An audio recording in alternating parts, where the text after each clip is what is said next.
আহিব। এই অসমৰ ভিতৰত আমাৰ হিন্দী স্পিকিং ভাষী সংখ্যালঘু ধৰ্ম সংখ্যালঘু এই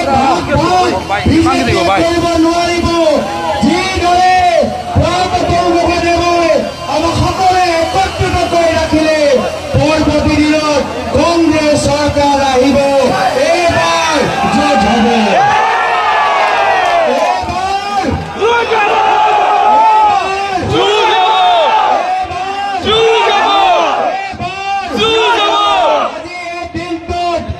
অসমৰ প্ৰত্যেক বুথৰ ভিতৰত কংগ্ৰেছ দল মানুহৰ ওচৰত গৈ তেওঁলোকৰ সমস্যা শুনি আমি অনলাইন পৰ্টেলত ৰেকৰ্ড কৰিছো আৰু আমি কথা দিছো অহা বছৰ যেতিয়া কংগ্ৰেছৰ চৰকাৰ আহিব প্ৰথমতে আমি দুখীয়া মানুহৰ সমস্যা আমি সমাধান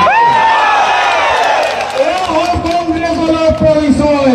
আমি আদানী আম্বানীৰ দল নহয়, আমি ধনী মানুহৰ দল নহয়, আমি দুখীয়া মানুহৰ দল।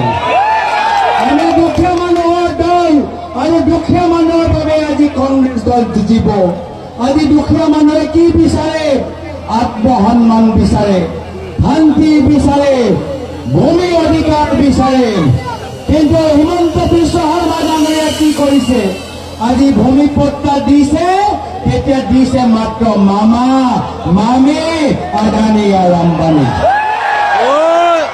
পৰৱৰ্তী দিনত কংগ্ৰেছৰ যেতিয়া চৰকাৰ আহিব মামা মামী আদানী আম্বানীৰ মাটি আমি দুখীয়া মানুহৰ মাজত বিতৰণ কৰিম। আমি দুখীয়া মানুহৰ মাজত বিতৰণ কৰিম। আজি আমি দেখা পাইছো যে দুখীয়া মানুহক সহায় কৰিব পৰা নাই।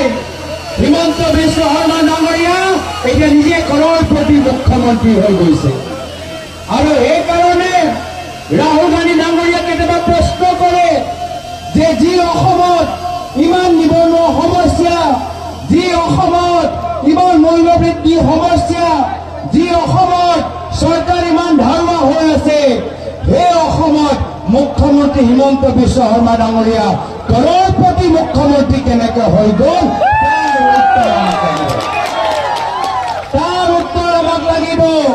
আৰু সেইকাৰণে ৰাহুল গান্ধী ডাঙৰীয়াই স্পষ্টভাৱে কৈছে পৰৱৰ্তী দিনত যেতিয়া কংগ্ৰেছৰ চৰকাৰ আহিব অসমৰ জনসাধাৰণে হিমন্ত বিশ্ব শৰ্মা ডাঙৰীয়াক জেলৰ ভিতৰত দেখা পাব।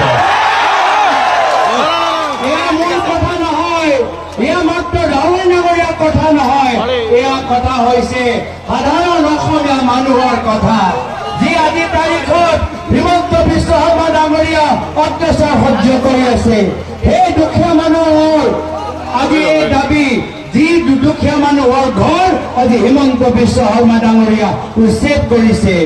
এই দাবী হৈছে এই জ্যোতিষা দাসৰ মাতৃ, যি জ্যোতিষা দাসে আজি ভ্ৰষ্টাচাৰৰ ভাৰ সহ্য কৰিব পৰা নাই আৰু সেইকাৰণে নিজৰ প্ৰাণ হেৰুৱাবলৈ কৈছে।